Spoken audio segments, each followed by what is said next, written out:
Hello and welcome back to the Underrated channel. I'm Jor. I'm the host on the 88 Sats radio channel and the new channel here called Underrated. And I put a little message here for you below. I don't want to trigger anything on the YouTube, so we'll leave it there. But today we're in part 2 now. Congratulations if you made it this far. If you've been watching all the videos, following along, we're through part 1. It's actually a 16-part course, I believe, but the Master Key Society, the people who are reading this book, I think they split it into 8s instead of 16. So if you know me, I like the number 8, and this is going to be the second part of that. So we made it through the introduction.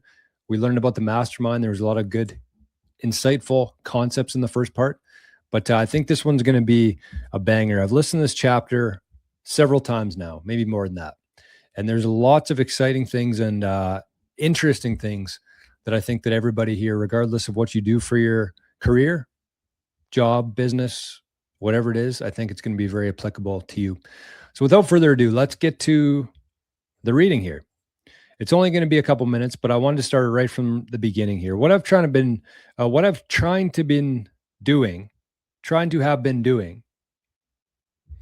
That's what you get for somebody who doesn't edit videos.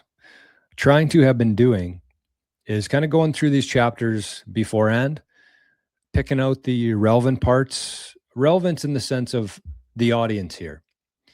So there's a lot of fluff, I guess you'd call it, in between. A lot of it's good stuff. Like, I would really recommend you go through this whole book and read it yourself. But what I'm trying to do with these 15 or 20 minute clips is just kind of find the most applicable, most relevant parts and share it with you. So that's, we're going to kick off right from the beginning here with the Law of Success, lesson number 2. And this is a definite chief aim. So here we go. Law of Success, lesson 2, a definite chief aim. You can do it if you believe you can. You're at the beginning of a course of philosophy which, for the first time in the history of the world, has been organized from the known factors which have been used and must always be used by successful people. Literary style has been completely subordinated for the sake of stating the principles and laws included in this course in such a manner that they may be quickly and easily assimilated by people in every walk of life. Some of the principles described in the course are familiar to all who will read the course. Others are here stated for the first time. It should be kept in mind, from the first lesson to the last, that the value of the philosophy lies entirely in the thought stimuli it will produce in the mind of the student, and not merely in the lessons themselves.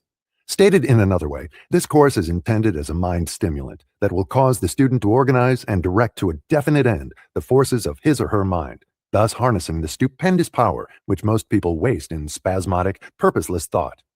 Singleness of purpose is essential for success, no matter what may be one's idea of the definition of success. Yet singleness of purpose is a quality which may, and generally does, call for thought on many allied subjects. This author traveled a long distance to watch Jack Dempsey train for an oncoming battle. It was observed that he did not rely entirely upon one form of exercise, but resorted to many forms. The punching bag helped him develop one set of muscles and also trained his eye to be quick. The dumbbells trained still another set of muscles. Running developed the muscles of his legs and hips.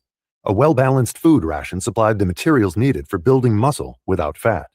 Proper sleep, relaxation, and rest habits provided still other qualities which he must have in order to win. The student of this course is, or should be, engaged in the business of training for success in the battle of life. To win, there are many factors which must have attention. A well-organized, alert, and energetic mind is produced by various and sundry stimuli, all of which are plainly described in these lessons. It should be remembered, however, that the mind requires, for its development, a variety of exercise, just as the physical body, to be properly developed, calls for many forms of systematic exercise. Horses are trained to certain gaits by trainers who hurdle jump them over handicaps, which cause them to develop the desired steps through habit and repetition. The human mind must be trained in a similar manner by a variety of thought-inspiring stimuli. You will observe, before you have gone very far into this philosophy, that the reading of these lessons will superinduce a flow of thoughts covering a wide range of subjects.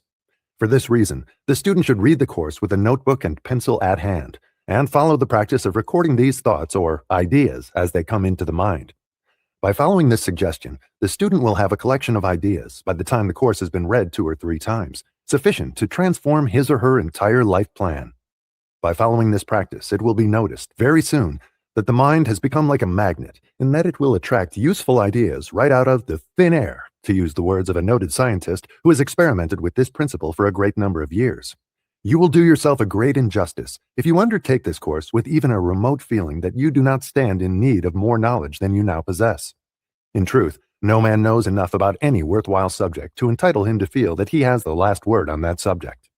In the long, hard task of trying to wipe out some of my own ignorance and make way for some of the useful truths of life, I have often seen, in my imagination, the great marker who stands at the gateway entrance of life and writes "poor fool" on the brow of those who believe they are wise, and "poor sinner" on the brow of those who believe they are saints. Which, translated into workaday language, means that none of us know very much, and by the very nature of our being, can never know as much as we need to know in order to live sanely and enjoy life while we live. Humility is a forerunner of success. Until we become humble in our own hearts, we are not apt to profit greatly by the experiences and thoughts of others. Sounds like a preachment on morality? Well, what if it does? Even preachments, as dry and lacking in interest as they generally are, may be beneficial if they serve to reflect the shadow of our real selves, so we may get an approximate idea of our smallness and superficiality. Success in life is largely predicated upon our knowing men.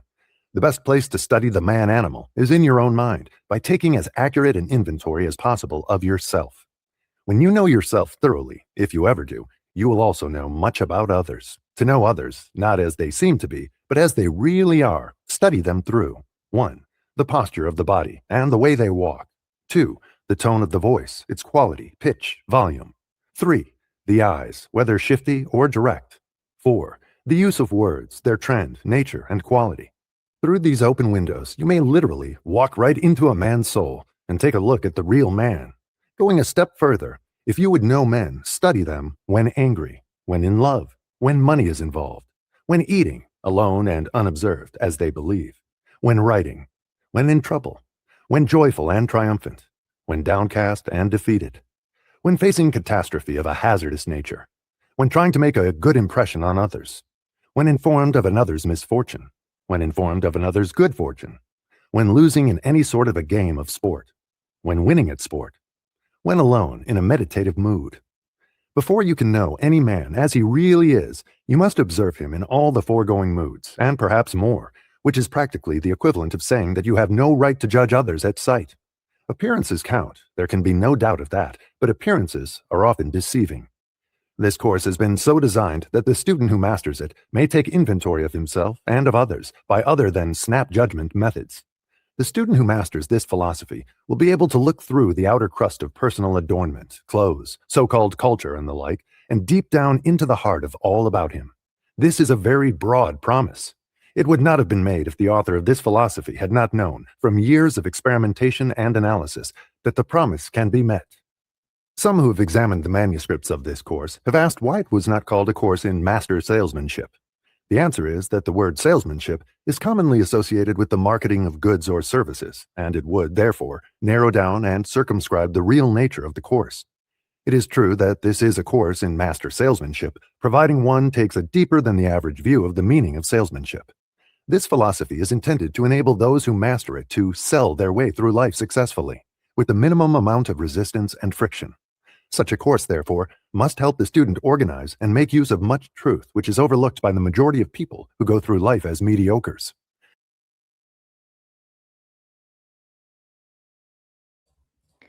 As mediocres, I haven't heard that one. That seems like the new word we call people like that are just normies or NPCs, which I don't necessarily love. I find both those terms fairly derogatory. But, I think when we think about the mediocres and the normies and the average, I think that's, if you're watching this course here and if you're watching the channel, I think you want to be anything but average. I think that's kind of the goal with this whole thing. Is it, whether you want to call them the 95% or the 90% or 80%, whatever it is, you don't want to be part of that herd. I think that that's what you're trying to do here by watching these clips. And kind of, even as he was talking through that, I really like the idea of him calling this a mind stimulant, because that's what it is. Even Napoleon Hill, one of the, organizers of the greatest thought leaders in history, even he says, like, this isn't meant to really preach and teach things. It's just meant to get your mind thinking in a different way. And that's why I encourage you to put these 15 or 20 minute clips on while you're in a creative space or trying to get into a creative space or just have some time alone. I think that's more important than anything else. Whenever I go into again, I keep going back to this, but this is just my personal experience here. But whenever I go into the shower, like trying to come up with something, I never do. But when I put something on, I hop in and I'm kind of unconsciously doing things. That's when it seems like Napoleon said there, the ideas seem to come out of thin air. And I don't think it's thin air. I think that there's much more to it there.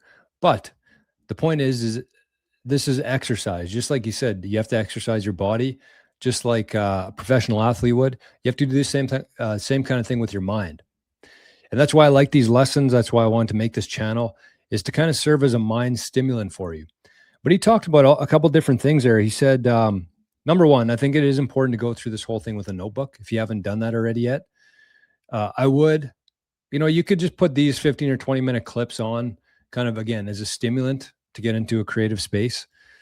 But go through and listen to these lessons. The law of success, I really believe that if you went through chapter by chapter here with a notebook and not necessarily writing down what he says, but ideas that come into your mind at the time. And then you take that, you listen to it again. Next time around, your mind might go somewhere else and you might come up with a different idea or a different version of that idea that you had before. And then you review that. And then you compile it and organize it and make an action plan going forward. And I'm pretty sure he's going to talk about that kind of stuff as we go along here. But I think that that's a really good exercise to use here. So he said you don't really know a man until you see him in a bunch of different settings. And he said when he's angry, when he's in love, when money's involved, when he's eating alone and unobserved, as they believe, which I thought was kind of creepy. I don't think you want to be standing outside of somebody's house watching them eat to see what kind of person they are. When writing, when in trouble, when joyful, triumphant, when downcast and defeated, when facing catastrophe, all these different things. It's so important to see this. And, I'm a golfer. I don't know if you know that or not, but I got a bunch of golf stuff in the background. This King Golf, that's our golf company. And I'm a big believer in the fact that you don't really, if you want to get to know somebody, go for a round of golf with them. And I know it's hard, especially in the world that we have where everybody's kind of in different parts of the world. But you spend 6 hours with somebody and you see them when they hit a good shot and you see them when they hit a bad shot and you see how they react to somebody else hitting a good shot or a bad shot. That's how you really get to know somebody. And I think that the best relationships that I've ever formed in life, or the ones that I kind of, shied away from or distanced myself from, was because I played around the golf with them. Also, they hit one in the bush. How do they react to that? Do they pull one out of their pocket? Do they count the score properly? You can see so many different things. I think that golf is such a representation of somebody's character. A round of golf with somebody, the game of golf itself really is a reflection of somebody's true character. And you can see that if you play a 6 hour or 5 hour round with them. But all these kind of things, like last chapter, we talked about the mastermind and the chemical elements that minds have, where one mind gets along really well with another mind. And those two minds come together using their resources, their network, and their ideas, and it forms something very powerful, a third mind. And the flip side of that, there's chemical reactions. There's minds that don't get along, simply can't get along. And I think that having knowledge of this and being aware of this, whenever you're going about your life there, he said that, there's a reason why he didn't call it a master's or a master salesmanship course. But he said that the idea with this, the whole thing is to master the ability to sell your way through life successfully with the minimum amount of resistance and friction. And so when you're trying to figure out what your chief aim is here, which he's going to be talking about in the future parts here, but you need people along the way. You need people on your team. You're going to have to go through people to get to where you're going to. And being equipped with this kind of knowledge in terms of the mastermind, the chemical reactions between minds, getting to know somebody past the surface level, that's going to significantly reduce the friction and the resistance on your way to your chief aim. And so if you can just kind of again, all this kind of stuff takes repetition. That's why I wanted to, if I was going to do this channel, I wanted to make sure that I did this stuff every single day, because that's how you build a habit. You're not going to read this once and get really excited and then do it forever. You have to do this stuff repetitively every single day. That's the only way that I've ever been able to build or change a habit. And I wanted this channel here and these episodes we go through to be a reflection of that. So again, this is just kind of another touch point for everybody here, keeping in mind the mastermind principle, keeping in mind the ability to get to know a man or a woman deeper than the surface, and why that's important, how that's going to help you in your life as you go through your own journey. So I think that's it. I think I'm going to leave it there today. If you enjoyed this one, you can send some scarce units we call Satoshis through here. You can subscribe to the channel if you want to. I don't really care. This is a very long-term project for me. But let me know in the comments if you've been enjoying these, if you want me to keep doing them, and any sort of feedback. I would very much appreciate that. Are they too long? Are they too short? I really like the 20 minutes because I think that 20 minutes a day, if you can kind of get into a creative space and take that, some time to yourself, I think that that's going to have and do it every day. That's the other thing. You can't do this like once a week when you're excited to do it. You have to do this stuff every day. Just like training at the gym, you got to train your mind. And I think that this is perfect, as Napoleon called it there, the perfect mind stimulant. So I hope you're having a great day today. Thank you for watching. If you have any feedback, put it below. If you want to send some value this way, that's how you can do it. So have a great day today. Thanks for watching, and we'll talk to you tomorrow. Bye-bye.